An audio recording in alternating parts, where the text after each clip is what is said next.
بسم الله الرحمن الرحیم. السلام علیکم. امید لرم چې ښه به ټیک ټاک به. زه یم سلمان خان، سینیر کلرک. څنګه چې تاسو ته پته را چې په هر جون میاشت کې د پاکستان بلکې د ټولو صوبو بجټ پیش کیږي. تاسو ته دا هم یادوي چې خیبر پښتونخوا په اول ځل په پاکستان په تاریخ کې په اول ځل باندې خپل بجټ د فیډرل بجټ نه مخکې پیش کړو. په دې بجټ کې خیبر پښتونخوا حکومت ملازمینو له د 10% اضافه او د پنشن دپاره هم 10% اضافه اعلان کړی و.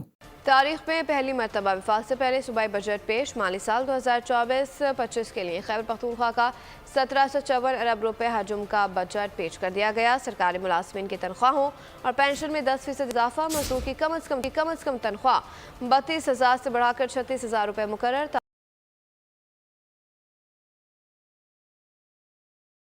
فیډرل 2024-25 بجټ کوم چې په 12 جون 2024 باندې پیش شو، په هغې کې د ګریډ 1 نه 16 پورې ملازمینو له 25% اضافه اعلان وکړو او د 17 نه 20 کاله پورې 20% اعلان وکړو او د 21 نه 22 کاله پورې ملازمینو له 15% اعلان وکړو او پنشن کې هم 15% اضافه اعلان وکړو. اوس دلته کې سوال پیدا کیږي چې خیبر پښتونخوا حکومت په وفاقي طرز باندې تنخواګانو کې 25% او 20% اعلان وکړي او کنه.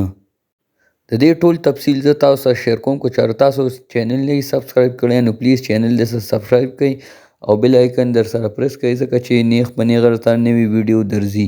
خیبر پښتونخوا حکومت هم د ملازمینو له د تنخواګانې د وفاق په طرز باندې 20% نه 25% پورې اضافه اعلان کړی دی، خو بل خوا دا هم ویلي دي چې دې لپاره به فاینانس ډپارټمنټ سره میټینګ کول غواړي. د خیبر پښتونخوا فاینانس منسټر په یو بیان کې ویل چې کومه اضافه موږ 10% کړې وه، هغې باندې په خزانه باندې 35 ارب زیات بوج راتلو.